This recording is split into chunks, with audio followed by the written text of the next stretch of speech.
approve the consent agenda, say aye. Aye. Aye, it's unanimous.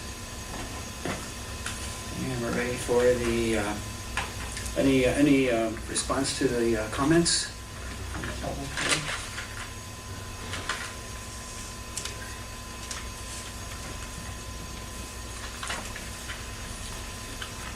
Yes, please. I'll comment on a few.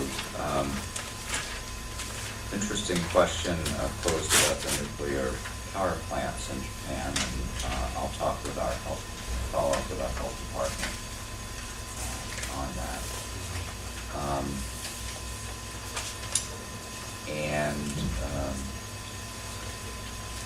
Then also comment on the 2004 newsletter and budget.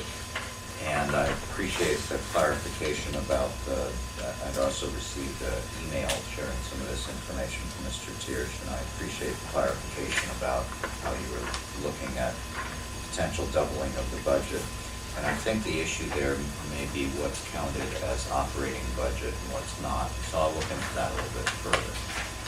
One of the issues that can cloud things is what's happening on the capital side. So I'll try to find out how that may or may not relate.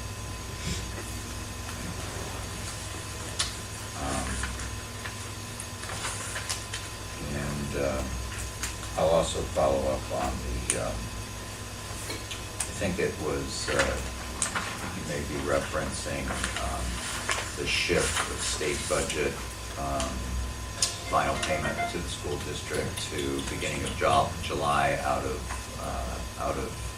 June. Is that when you were seeing, Mr. Tiersch, you were seeing potential shortfall on school funds? That and just in general. Okay, It's bad. Thank you, so I'll look into that. There is quite a bit of concern in the community, I know, about the meltdown of the nuclear power plants.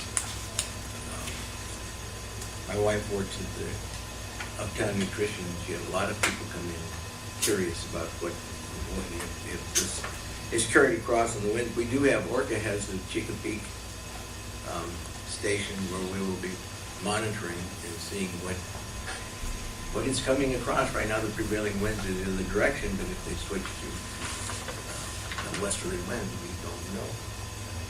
They have moved some of the Navy ships that are there for the rescue effort because they've detected some nuclear radiation that was on the news this morning. So it is a real concern. It has gotten worse overnight.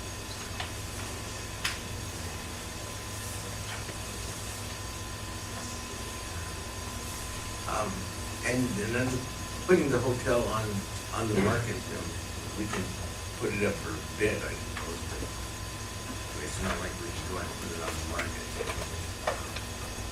We don't get the option of calling up our favorite realtor and putting it on the market, but we're studying that. Well, yeah, we had a community meeting down in Brennan. Well, actually, I think 60 days ago today, and that number is significant because they were asking for us to put out an RFP in 30 days, and we said, well, it's going to take at least 60 days, and we haven't got it done yet. And it's a complicated issue. The more you look into it, the more complicated it gets. It's something that we've inherited, but we also have a community center there. We have a lot of services that are provided by other parties there.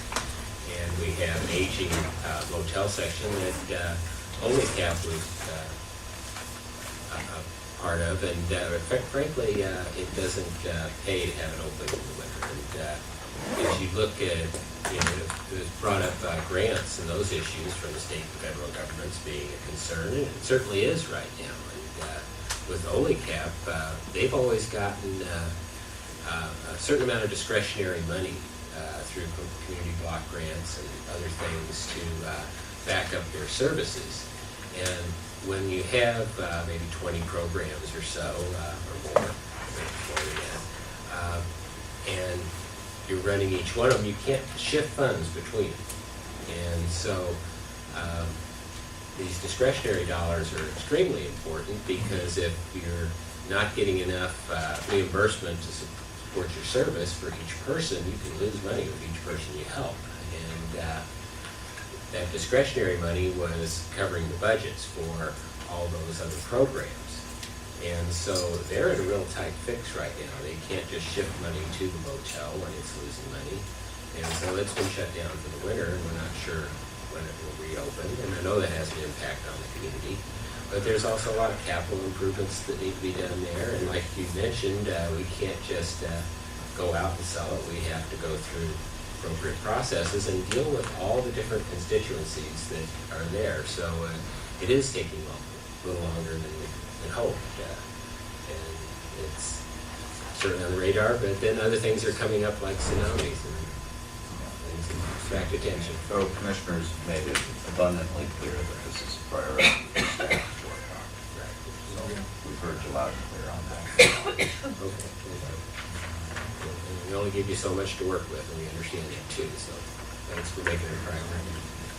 I think one of the thing that's very frustrating for anyone who enters government who hasn't made a career of it is the discovery of how things can be so slow and arduous. If you have a business and you've got a part of that operation that you don't like, a private business, you can sell it. And there are all sorts of protections that keep county government, which the leadership changes. And there are all sorts of protections that would keep, say, a new group of people from coming in and getting rid of county assets. And, it's frustrating, but it protects the public from rapid change in the way the government operates.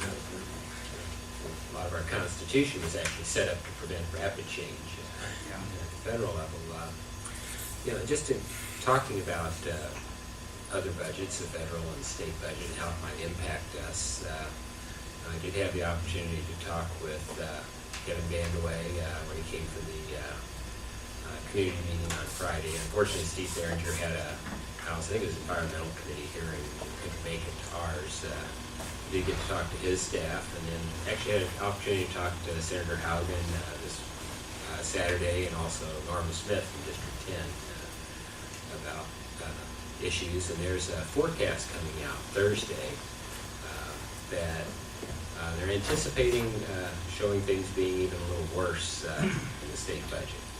So a lot of things are still very much up in the air pending the report Thursday from OFM. And a lot of struggles down there to basically to balance today's needs versus tomorrow's needs.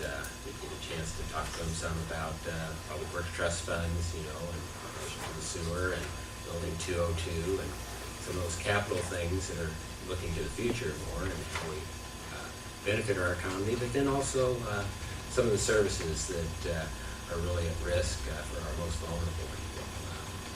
So it's this year is different than other years in terms of how we look at the budget and look at the community because we have these big unknowns coming, from both the state and federal levels. So it's one of those times where you just have to keep paying attention and just keep working with people and tell them what's important. They've got some big decisions to make down there. They certainly do. Last week I was in Washington, the other Washington, and spoke directly with Patty Murray and with Norm Dix, and it's very frustrating for them as well. Going from being the chairman of a committee to not being the chairman of a committee, you lose a lot of power. And it was a fight for secure rural schools until the Workforce Investment Act. There's still a battle going on. Our senators are supporting it, and that funds a lot of services that are quite essential now, such as job finding and job training. At the very time that we really need those services, they're at risk. And a lot of the congressional committees, maybe half the members never had no experience in government and don't realize some of the things that we've learned over the last 6, 8 years. I had a chance to talk to Norm about the Dos Valles River. That was kind of a bright time because he spent so much time with his dad hiking through the Olympics and going up and down different rivers. So he really understands that. He's got a staff on it. And I've invited them, his staff, to take a hike up there with me, and they seem pretty enthusiastic about it. They're young, fit people. That's what you've got to be to get up to Dos Valles. Well, not young necessarily, but you've got to be fit in order to get up the Dos Valles Road since it's washed out. And probably, well, I think almost everybody in this room could probably make it the way it is, but your older relatives couldn't necessarily make it. Anyway, he's very enthusiastic about doing what he can to encourage the Forest Service to come up with the money that they need. I spoke 2 weeks ago with Park Service and the Forest Service, and the Park Service already has it in their budget to repair their section of the road. The Forest Service, they have money, but where it's going to be spent, that's the challenge for It us. seemed that people want to do the Forest Service piece first so that you can get the equipment up there to do the Park Service. Precisely. Yeah. Precisely. Go backwards. Yeah, so we saw that about 2 years ago when they had that fire up there, and they couldn't get any equipment except for aerial equipment up there to fight the fire at the Dos Valles. I'd like to thank you for pointing out the fact that I am both young and fit, because I did make it. Good? Good. It's a relative term. Right. Regarding spending money on infrastructure, I did have a Public Infrastructure Fund board meeting on Friday. It actually followed a joint economic development strategy meeting on Thursday, so a lot of talk about those kind of issues. They anticipate recommendations coming forward to this board to complete the funding, complete the transportation piece of the Fort Townsend Business Park there, with connecting Discovery Road and Howard, so that that is ready for future development. And then also the